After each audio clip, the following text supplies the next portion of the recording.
Hi guys, welcome back to my channel. Today I have a story time for you guys that is a bit more personal, and I hope you guys enjoy the story. And just like a disclaimer, I'm only telling the story because I saw something, not triggered, but like something made me question some things that I've been questioning for a while. But like, since I have like a platform now, like a YouTube channel, I was hoping that I could bring it up to you guys.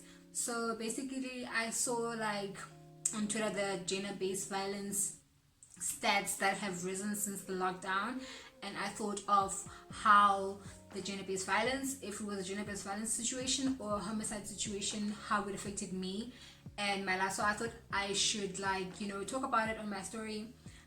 It's basically a story about my mom, how she passed away and stuff. So yeah, I'm hoping that you guys enjoy it and that you don't forget to maybe add a comment or two about what you think. And yeah, so let's get into the video. Okay, so I have some tea with me. Basically, I'm gonna be telling you guys about how my mom passed away, right? Like I said, my mom got married in 2008, not with my dad, my stepdad. And the guy was a detective at a local police station. He was a very nice guy. I really liked him. He used to crack jokes like almost all the time, and we got along, and they got along with my mom as far as my eyes could see. Like literally nothing was wrong with their marriage or whatever. Until one day, it was on a Wednesday, and it was like voting day, like elections day. People were voting that day, and there was no school. I was 12. This is 2009. So my mom had been sick that day, right? She had like flu, but like it was not hectic flu. She went to vote, but like she didn't go out to see her neighbors or to like just chill and talk with the neighbors and everyone else like that, right? And then what happened? So later on that day, so usually I had like a curfew. I had a curfew. It was 7 p.m. because it was 12. So my mom was like, at 7 p.m. I have to be home, come like rain or sunshine or whatever. So on that Wednesday, in particular Wednesday, I came back at like 6 or something to cook, to prepare for like dinner. So I did that, and then I was like outside. My friends were outside. It was nice. It was really, really, really nice outside that day. So I was like, okay, so I'm gonna cook and ask my mom if I can still go back outside and come back like maybe like 8, like late. I'm gonna try, because my friends had been there, like I said, or whatever. So I went home and I prepared dinner. I cooked, and then there was like also so at home it was me, my mom, my stepdad, my uncle, my mom's younger brother, and my stepdad's sister. So my uncle and my stepdad's sister were like sort of like the same age, and then I was like the young one in the house. So we used to like stay in the house like most of the time, like me and her, right? So I was like, she was like, oh, what are you gonna do? Do you wanna go outside? So I'm like, yeah, I wanna go. So I'm gonna ask my mom if we can still go and stuff like that. And she said, oh, okay, cool, because she also wants to go out. Fine. So my stepdad comes back in home that night, right? He came back around I think it was around 6, I think. And then he went to the room, the bedroom where my mom was at, whatever. So I dished out, and then I went to serve my mom the food. So I gave my mom the food in her room, and I didn't ask her then, because I was like, I'm gonna eat and then I'm gonna ask her afterwards, after I'm done eating, right? So now the time is like 7 now, and I was like, I have to hurry up eating so I can go ask her, right? So yeah, so the time is like 7, and then my stepdad comes to where we're sitting, like in the sitting area, and then he tells us that you must lock the gate and whatnot. So we're like, okay, fine. We just locked the gate, but like we didn't close the door because it wasn't cold. It wasn't like cold nights or whatever. So we just locked the gate, and then yeah, we kept the door open. So we chilled, and then when 8. I think like 10 minutes after he had came. So he came, drank water, I told us to lock the gate, and then he went back inside the room. So I think 10 minutes after that, we heard like gunshots, and we were sitting in the sitting area. I remember being like, are those coming from inside the house or outside? Like, what is going on? And then I realized, I think after like 2 or 3 more gunshots, that these are actually coming from inside the house, and we had to like get out of there like ASAP. So I got up, put my foot inside, and then I took the key and I went to open the gate. And then I remember my cousin, the girl that I stayed, my stepdad's sister, she wanted to go inside the room, and I was like, yo dude, what are you doing? Let's go out and go find some help, because we don't know what's going on there, right? So fine, we get out, luckily, and then I remember going outside, and then it was like packed. Like I thought it was packed, you guys. Like the street was like, everybody was just doing their own thing. People were drunk, people were happy, people were singing. There was like groups of people. I had never seen my street that busy. So I remember just like leaning against the pole, because I didn't know who to talk to or who to tell like what's going on, because I'm not even sure myself as to what's going on. So I was just like leaning against the pole, and it's like I'm very confused. Like people were just passing, and then I remember seeing my uncle, my mom's younger brother, and then he was with his friends and stuff. So I went up to him and I was like, "Yo, dude, there's like they shooting at home. Like the shooting." He's asking who, and I said, "I don't know. I think it's my stepdad." And then he's like, "Oh, okay." So he goes up there. I'm like, "Yo, be careful. You can't just work up there." And he's like, "Nah, he wants to go see." So he goes inside the house, and I don't know what's going on, but like while he's inside the house, I hear like another gunshot, and then that's when I lost, and I was like, oh my god, did he also, like, is it him? Did he kill my uncle, or what's going on? Like that's when I lost it. And then I remember just like sitting down. I don't know what happened. I remember just like blacking out, but like seeing a lot of people. And then I just like I slid through down that pole and just sitting down, and I was crying my eyes out.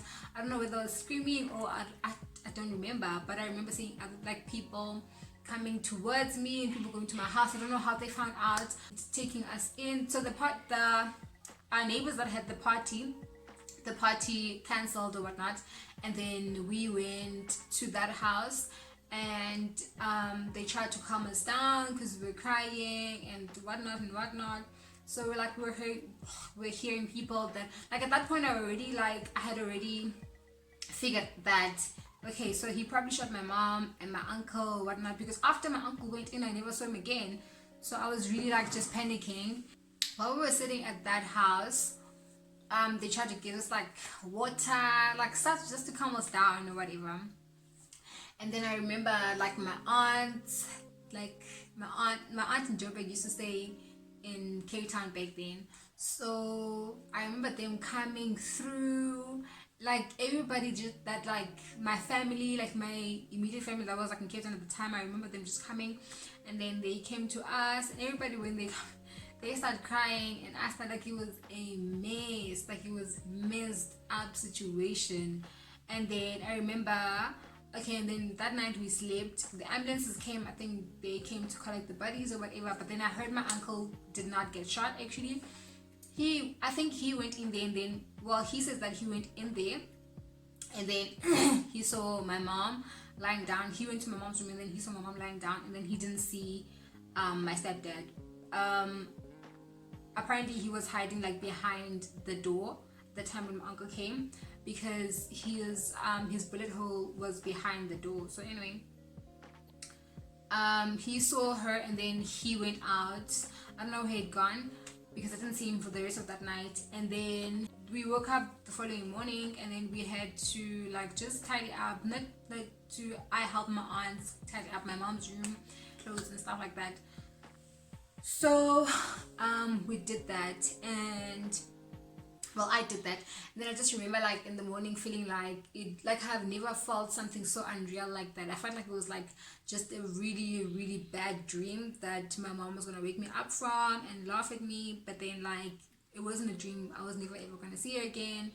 And basically, yeah, like I had to make peace with that, and I had to like,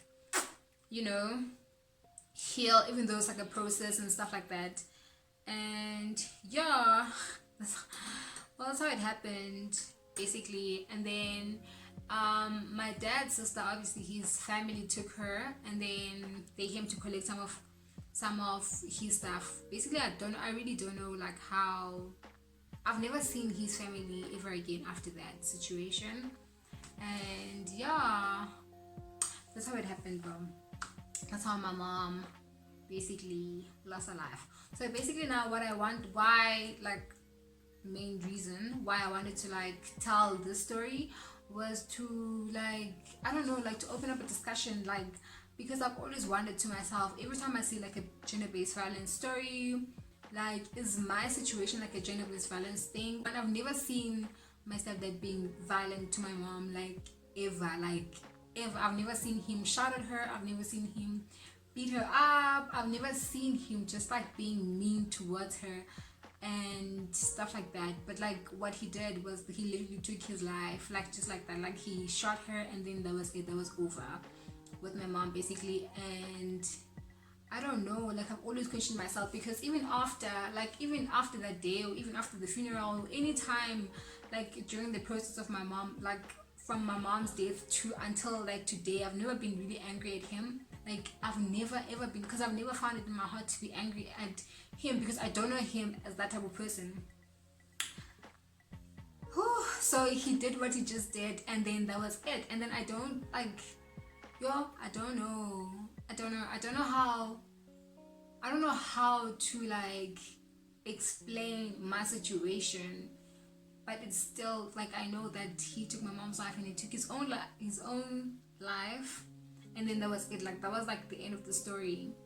And yeah, I don't know. Basically, like, I'm just feeling, I guess I'm like feeling sorry for the people that are like now in lockdown or stuck inside the house with their like killers, because they don't know, like, any day is it could be any day basically.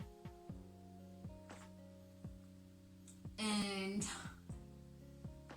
I don't know, I'm hoping you guys can tell me what you guys think about, like, about this whole because like now I feel like other things in the country, like, I ignored, like, they're not as important as the coronavirus situation.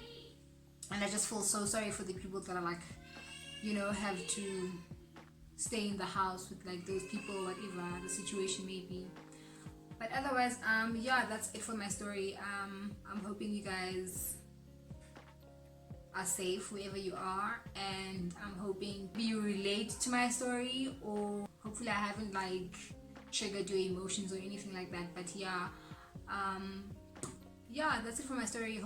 Don't forget to like leave me a comment to tell me what you think, or maybe if you experience something similar to it and your feelings towards it, stuff like that. But yeah, thank you guys so much for watching, and I will see you guys in another video. Don't forget to subscribe to my channel for more videos, and yeah, love you guys. Bye.